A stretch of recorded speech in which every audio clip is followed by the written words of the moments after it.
Hello, నమస్తే అండి. Welcome to our channel అండి, షణ్ముఖ ప్రియ వ్లాగ్స్. బాగున్నారా అండి మీరందరూ? మేము చాలా బాగున్నామండి. ఇవాళ మీకు చూపించబోయేదండి క్యాలీఫ్లవర్ పచ్చడి అండి. మా షన్ను చూడండి వేషాలు వేస్తుంది. హాయ్ చెప్పు అందరికి. హాయ్. సబ్స్క్రైబ్ చేసుకోమని చెప్పు. సబ్స్క్రైబ్ అండ్ బెల్ ఐకాన్ మాత్రం క్లిక్ చేసుకోండి. Thank you. క్యాలీఫ్లవర్ పచ్చడికి కావాల్సినవి చూసుకుందామండి. క్యాలీఫ్లవర్ 2 పూలు, ఉప్పు, కారం, నూనె, 4 ఎల్లుల్లిపాయలు, మెంతిపిండి, నిమ్మకాయలు ఒక 1/2 డజన్ అండి. ఈ నిమ్మకాయలు 2 పువ్వులకి పువ్వుకి 3 చొప్పున వేసుకోవాలండి. ఒక కాయ ఎక్స్ట్రా వేసుకున్నా బాగానే ఉంటుందిలే అని చెప్పి నేను 7 కాయలు వేస్తున్నాను. క్యాలీఫ్లవర్ నండి ఇట్లా కొంచెం పెద్ద పెద్ద ముక్కలుగా, అంటే మరీ చిన్న ముక్కలుగా కాదు. చిన్న ముక్కలు అయితే ఊరేసరికి మరీ చిన్నవి అయిపోతాయి. అందుకని కొంచెం ఇలా కొంచెం పెద్ద ముక్కలుగా తీసుకుంటే మనకి ఊరేసరికి పొద్దున్నే ఇంకా చిన్న ముక్కలు అయిపోతాయండి. ఇది వెంటనే అయినా తినొచ్చు, ఊరాక తిన్నా ఇంకా బాగుంటది. ఇదిగోండి ఈ సైజు ముక్కలు తీసుకుంటే మీకు ఊరాక చిన్న ముక్కలు అయిపోకుండా కొంచెం పంటిగా అంతాయి అనమాట. వస్తే ఇలా మామూలుగా తుంపేసుకోండి చేతితో. ఒకవేళ రాలేదనుకోండి చాకుతో అయినా ఇలా తీసేసుకోవచ్చు. ఇట్లా తీసుకుంటే చాకుతో అయినా తీసుకోవచ్చు. మీకు వస్తే ఇట్లా చేతితో తుంపేసుకో. ఉల్లిపాయలు ఇట్లా తీసి ఒలుచుకునండి. వెల్లుల్లిపాయలు మిక్సీ వేసుకుందాం. ఈ క్యాలీఫ్లవర్ ముక్కలు నైట్ కొంచెం ఉప్పు నీళ్ళల్లో కడుక్కుని ఆరబెట్టుకుని పొద్దున్నే పట్టుకోవాలండి. ఎందుకంటే పువ్వు నిండా ముందేసి ఉంటుంది కదా, అందుకని ఉప్పు నీళ్ళల్లో కడుక్కుంటే శుభ్రంగా ఉంటాయి.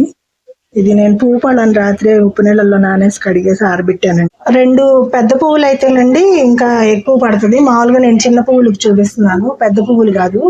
చిన్న పువ్వులకి ఇట్లా ఒక చిన్న గ్లాసు, టీ గ్లాస్ ఉంటుంది కదా, నవటా గ్లాస్ మీద ఇంకొంచెం ఉంటుందండి. ఇది ఈ గ్లాసుడు కారం గ్లాసు బావు పట్టుద్దులేండి.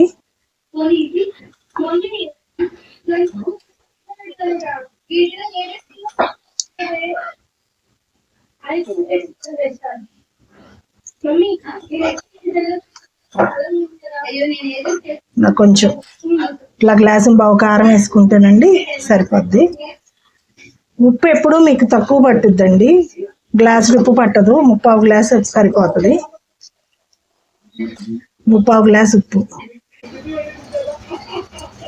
నూనె ఈ గ్లాస్తో 2 గ్లాసులు నూనె అండి. ఎల్లుల్లిపాయ తొక్కు మిక్సీ పట్టుకున్నాం కదండి, ఆ ఎల్లుల్లిపాయ తొక్కు. ఎల్లుల్లిపాయ ఒకటే, గార్లిక్ వేస్తే సరిపోతుంది. గార్లిక్ ఒకటే, అల్లం వేయక్కర్లేదు. మెంతిపిండి ఇట్లా ఒక పెద్ద టేబుల్ స్పూన్. ఇది మొత్తం ఇలా కలుపుకోవటమేనండి. మంచి స్మెల్ వస్తుందా ఇదండి. ఇట్లా ఒక గ్లాసున్నర పోసి కలుపుకున్నాం కదండి నూనె. ఇంకో గ్లాస్ మళ్ళీ పోసాను. ఇది ఊరితే నూనె అంతా బయటకు వచ్చేస్తుందండి. ఇంకా దీనిలో నిమ్మకాయ కూడా కలుపుకోవాలి కదండి. నిమ్మకాయ కూడా కలుపుకుంటే గుజ్జు బాగా వచ్చేస్తుంది బయట. మా అమ్మాయికి సూపర్ వాసన వస్తుందంటండి, తినేయాలనిపిస్తుందంట. దీనిలో నిమ్మకాయ పిండుకుని కలుపుకుందామండి. నిమ్మకాయ అండి ఇట్లా విడిగా పిండేసుకుని మనం ఇందాక కలుపుకున్నాం కదండి ముక్కలు, ఆ ముక్కల్లో కలుపుకోవటమేనండి. నిమ్మకాయ చూడండి నూనె బయటకు వచ్చేసింది. ఊరికే ఊరిపోతుందండి తొందరగానే. మనం అంతా కలిపి ఒక 20 నిమిషాలు అయిందండి ఇందాక కలుపుకుని. 20 నిమిషాల తర్వాత ఇదిగోండి ఇట్లా నూనె బయటకు వచ్చేసి ఊరిపోయింది. ఊరకపోయినా పోసేసుకోవచ్చు నిమ్మరసం. నేను 10 నిమిషాలు ఆగి పోస్తున్నాను అంతేను. నిమ్మరసం పోస్తే గుజ్జు కూడా బాగా వస్తుంది. నిమ్మకాయ రసం పిండుకున్నాక ఇట్లా బాగా శుభ్రంగా కలిపేసుకుని పక్కన పెట్టేసుకోవటమేనండి. రేపొద్దునికి ఇంకా ఊరిపోద్దండి, ఇంకా ముక్క చిన్నదైపోయి బాగుంటుంది టేస్ట్. క్యాలీఫ్లవర్ పచ్చడి ఇంతేనండి. మీకు నచ్చింది కదా, చూడండి. ఇది మీకు కనుక ఈ క్యాలీఫ్లవర్ పచ్చడి కనుక నచ్చితే మా ఛానల్ సబ్స్క్రైబ్ చేసుకోండి, లైక్ చేయండి, షేర్ చేయండి. మీరు ఇంట్లో పట్టుకుని అది ఎలా ఉందో నాకు కామెంట్లో చెప్పండి.